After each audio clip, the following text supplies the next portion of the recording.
Alors cette question elle est importante. Est-ce que les bénéfices des entreprises, des sociétés cotées sont à la hauteur des attentes des marchés? Bonjour Laurence. Bonjour David. Laurence Lafont pour la lettre d'investissement propos utile. On a une saison des résultats qui bat son plein des deux côtés de l'Atlantique. Déjà aux États-Unis, est-ce que c'est bon? Eh oui, c'est plutôt bon. On est sur un taux de... Vous savez, ils ont beaucoup de statistiques sur leurs résultats, sur le SP500, les Américains. On a un taux de surprise positif de 82%. En temps normal, on surprend toujours, c'est 74-75. Donc on est vraiment au-dessus de la normalité en termes de bonnes surprises. Est-ce que les prévisions n'avaient pas été exagérément pessimistes pour derrière pouvoir dire finalement Alors c'est ce qui est fait traditionnellement. C'est pour ça que traditionnellement, on a environ 3/4 des entreprises qui battent les estimations. Ouais. Là, on est à 82% et surtout... La moitié a publié à peu près aux États-Unis quasiment, ouais. Là, cette semaine, ce sera même plus de la moitié à la fin de la semaine. L'écart entre ce qui était attendu en moyenne par chaque entreprise et ce qui a été annoncé, c'est 13 points. 13 points de pourcentage. C'est pas rien, quoi. C'est pas rien, d'habitude c'est 6, on est au double. Ouais. Donc il y a vraiment une surprise positive sur les résultats des entreprises américaines. Bon, quels que soient les secteurs, il y a des secteurs qui se manifestent. Quand on parle de Wall Street, c'est toujours la tech qui se distingue, qui est le moteur de la croissance. Ouais. C'est le secteur qui croît le plus et le secteur qui compte le plus de surprises positives. Si vous regardez les 4 géants qui ont publié encore hier soir, par exemple, Alphabet, donc Google, qui annonce par exemple une croissance de 46% pour ses revenus publicitaires sur YouTube sur un an, alors qu'ils avaient souffert du manque de publicité pour le tourisme il y a encore peu de temps, donc ils sont sur un taux incroyable. Apple qui bat le record du profit le plus important sur un trimestre, 29 milliards. Amazon qui double ses profits sur le trimestre. Enfin bon, j'en passe. Facebook qui voit sa croissance s'accélérer dans la publicité malgré tous les polémiques sur les réseaux sociaux. Mais au-delà de la tech. Alors au-delà de la tech, il y a un moteur qu'on n'a pas en Europe, on en parlera peut-être, c'est la finance. Les banques américaines ont surpris positivement. Vous avez de la croissance des profits. La banque de détail... On parle profit ou revenu, ou les deux? Sur les deux, elles ont surpris. Ouais. Mais au global d'ailleurs. Ouais. Sur la banque de détail aux États-Unis, vous avez le problème le même qu'en Europe, c'est-à-dire que vous avez des consommateurs qui sont absents, donc du crédit en moins, etc. Mais ils ont la banque d'investissement. La banque d'investissement qui vit une période florissante avec des introductions en bourse quasiment toutes les semaines, même tous les jours à Wall Street, sur des montants incroyables. Donc énormément de commissions, énormément d'activités. Vous avez vu que les courtiers ont des problèmes même pour absorber les flux d'ordre tellement tout le monde se met à la bourse aux États-Unis. Donc ça, les banques américaines surprennent et en plus, elles ont plutôt un discours positif pour la suite. C'est qu'en gros, elles nous disent pour 6 mois, on est encore dans l'incertitude, mais ils attendent énormément de la reprise en juin-juillet, et de l'épargne que les Américains ont mis de côté.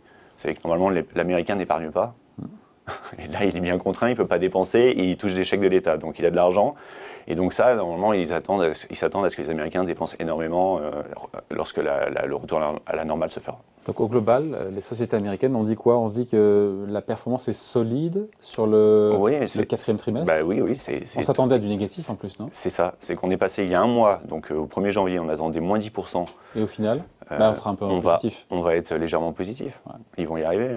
Donc c'est troublant. C'est étonnant. Avec pour le coup des prévisions, des attentes pour le 1er trimestre, parce qu'il faut déjà se projeter, qui sont revues à la hausse. Qui montent également. Alors d'habitude, vous démarrez l'année avec des estimations de profit qui font toute l'année une pente descendante, c'est-à-dire que les analystes sont trop optimistes, et puis voilà, les perspectives de croissance sont faibles, ça dévisse. Et là, non, on relève, on attend plus 20 au 1er trimestre pour les entreprises américaines, et c'était plus 17 il y a encore un mois, donc on est sur le même élan. Bon, cet élan, on ne l'a pas malheureusement en Europe. Autant on peut sourire quand on voit être rassuré sur ce qui se passe aux États-Unis, autant en Europe, là pour le coup, on est vraiment sur de la décroissance. C'est ça. On est à moins 25, un quart des profits sur l'année. Les Américains finiront à plus 0, enfin 0 plus. Ouais, 0 plus. Donc en différentiel, ça fait mal. Ouais. Ça fait très mal. Vous avez une dégradation même c'est-à-dire que la tendance est plutôt à la dégradation des estimations. Les raisons, elles sont simples. On parlait de la tech tout à l'heure aux États-Unis, on n'en a pas en Europe. Donc on n'est pas une économie capable de surperformer dans des Il faudrait circonstances. comparer ce qui est comparable et virer la tech entre guillemets des indices pour voir si sur le reste de l'économie, les profits Il faudrait, mais on est à vieille Europe, on est à vieille économie. Et une vieille économie, elle marche quand l'économie est ouverte. Ouais. Donc déjà, ça nous pénalise. Mais par exemple, si on prend les banques, vous avez des banques américaines qui se portent très très bien, parce qu'elles ont été restructurées il y a 10 ans, 10, 12 ans. Et ils ont des introductions en bourse. Et ils ont un marché dynamique. En Europe, on a un secteur bancaire qui se traîne toujours ses créances douteuses, qui est à la traîne et qui pèse lourd dans les indices. Donc ça pénalise. Vous avez aussi le dollar qui est mal orienté. Donc ça, c'est pas bon pour les entreprises européennes. Et vous avez la situation sanitaire.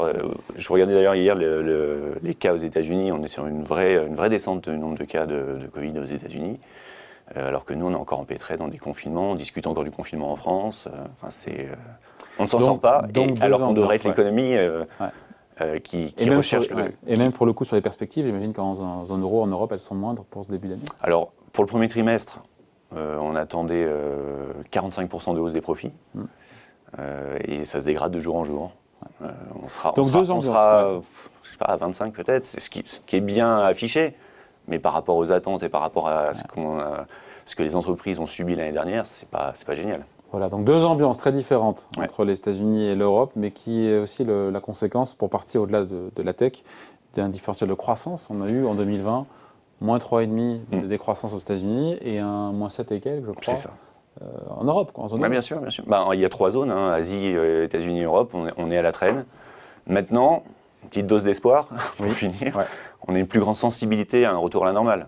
On le disait, on a l'énergie, on a les banques, on a l'industrie, tout ça, ça pèse énormément dans les indices. Ce sera beaucoup plus sensible à une reprise de l'activité, on espère, dans 6 mois. Bon, on suivra ça. Merci en tout cas, merci Lorenz Lafont, rédacteur en chef de la lettre d'investissement Propos Utile. Merci. À bientôt.